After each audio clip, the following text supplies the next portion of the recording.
Louisiana. I'm from Louisiana. I'm from Louisiana. I'm from Louisiana. I'm from Louisiana. I'm from Louisiana. I'm from Louisiana. We call it that boom. I'm from Louisiana. I'm from Louisiana. I'm from Louisiana. I'm from Louisiana. I'm from Louisiana. I'm from Louisiana. I'm from Louisiana. We call it that boom. I'm from Louisiana. I'm from Louisiana. I'm from Louisiana. I'm from Roux Louisiana. time is getting better and better. We got all these new guests, and with every new guest, we got to know your host, Anthony Lamar Dixon, number 3 for Louisiana Roux. As we continue, let me turn it over to this new guest, man. Go ahead and tell the people about yourself. Yeah, how you doing? My name is Mason Sprot. Kind of new here to the Roux. Yeah, you kind of new, huh? Kind of new, yes, sir. So we got a new family member, huh? Okay, Oh, okay. yes, Go sir. ahead and tell the people about yourself. So I came from the Shreveport Mudbugs. They were first sports team organization. Oh, so working you for. were the Mud Bugs. You talking about the hockey? Yes, sir. Okay, okay, cool. Yes, sir. And then tell the people about this hockey. Tell the people about the Mud Bugs. How was it? It was a different experience. It was a great experience. Hockey is a great sport to be a part of and watch. I did get to work a little bit with the Roux last year. Oh, so you and- did. Yes, How was it sir. working with the brief period with the Roux? It was pretty fun. You know, kind of trying to juggle two sports was a lot for one of my first year in it, but I think it all worked out. I think the biggest part about it, and I ain't gonna say I'm new to the arena game, but the biggest part about it is you got a little bit of hockey in arena. I think they kind of merge when you think about arena football, the type of play style. Kind of crazy, man. Kind of crazy. They're both physical. Yeah, very yeah, physical. yeah. You guys are absolutely physical. Yeah, yeah, yeah. And it is such an awesome sport. And to hockey watch. crazy too. I ain't really tuned in to hockey too much, but I seen some of the games and see them fighting and the little periods of brief Oh, yeah. little periods of fighting. It's It pretty is- crazy. It is a wonderful sport to watch. So let's continue to keep the tension on you. Let's dig into you. What is your role in the Louisiana Roux? What brought you here? What is your job here? Why are you here in the Loud Casino? What's going on, man? So Keith Carter, I met him last year through the first season. He reached out to me, kind of consulting with a group sales and with my experience through the Mudbugs to Right. come to here and help out. Right. And just kind of try to fill those seats. Right. He invited me here to Live Casino for this few day of sales experience, knowledge, learning conference, and it is absolutely wonderful. The stuff we're learning here is amazing. And I guess for the people that's tuning in, you said sales consulting. So what is the day of life? What is the day in the life of something like that, man? Go ahead and break down what exactly that you have to do. What do you have to bring to the table? Why is Keith invested in you? Go ahead and break down them details. Well, a lot of you may know my name, but my dad here, he played for the Mudbugs here, so I do have a bit of a history here. And, Okay. And Yeah. know some people around here, and coming in, it is my day-to-day will mostly be calling, trying to get all the wonderful groups such as, anywhere from 4-H to sports teams Right, to, right. anything of that nature. Love to get the kids involved, families.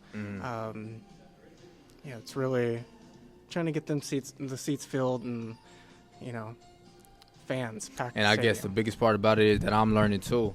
It's always been about me trying to sell myself as an athlete. Now I'm trying to take a step into your realm, into the owner's realm, the head coach's realm, of what actually happens behind the scenes of what really goes on. And I'm learning a lot. Like, it's making me want to stop walking around mad and keep a smile on your face. It makes me want to make sure I'm presentable, not just on the field, but off the field. It makes sure I want to spend that extra time with that kid now. So, like, I'm understanding what all goes into sales, and I'm worried about winning, but I'm learning how to win differently now, trying to be behind the scenes. So what's been the biggest thing that you have learned throughout this experience of being here in live?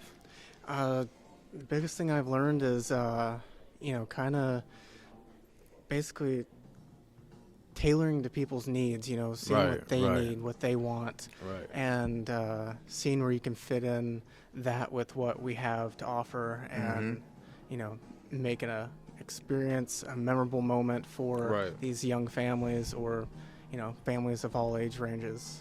And I definitely want to take this time to piggyback off of that, because let me tell the people my whole sales journey, my sales pathway into this was me presenting what we had to sell and these type of package type of forms. Okay, this is what you want, this is what you need, go ahead and get into it. But now it's like I need to especially learn from Tommy. He was basically breaking it down. He did it live, like in person, randomly called these companies, and he was like, no, you need to go into these things and try to learn who you selling to. You got to learn what are their needs, what are their wants, what are their struggles, what are their headaches. And then we need to cater our packages to these clients, cater what we have, everything, because what we have is exciting. It's arena football now. Very exciting. February 28th, you guys got to tune in. But it's arena football, and obviously it's an exciting game, and everybody should know that excitement by us just having this passion. But then again, I was so fixated on, we got these suites. You guys kind of need these suites. But what if they don't need the suites? What if they don't need that type of advertisement? And that's what he was breaking down. Okay, what if they have a different problem and they want something else? Can you still cater that problem to them? And then I started to understand, okay, sales is a little tricky. Once you take that deep breath, okay, you can get them what they needed. So have that been the same type of journey with you, or did you already understood that from the get-go? I wouldn't say I understood it from the get-go. Yeah. So I'm a late bloomer then. Okay. Yeah. I mean, it was just, it's definitely learned. Right. You listening to others, everyone around you, learning from them, taking mental notes of everyone on how they talk to people, how they, their own experiences. You take that to effect of, when you're talking to someone, listening to their stories and whatnot, and trying to just figure out almost, who they are, and, just helping out. That's the Okay. best thing you can do. Well, I Listen. guess the best way that we can end this off, go ahead and tell the people live in action, what is your sales pitch to the people that's tuning in, man? Because obviously we had the Brookshire Ghost Arena. February 28th is the first game. Go ahead and tell the people, why should they be coming to this game? Get it nice and quick for them. Oh, you guys got to come to this game to experience just the fast pace, the high scoring, the high tempo, physicality, Right. and just the awesome nature and environment of Right. arena football and what they have to offer. And stay for after the game. You get to meet all the players, and just it's a whole nother experience you probably have never been through. And as I mentioned, Anthony Lamar Dixon, number 3, safety for the team. So you guys got to definitely stay tuned and allow me to meet you guys as well, too. And hopefully you get to meet him, too. We got a lot of family. We got a lot of community that we're trying to build within the organization as well, too. So to the end, looks like we got something exciting to tune into. So that means me and my man Mason, we're going to see y'all there, man, We'll see February y'all there. 28th. Till then, go Roux.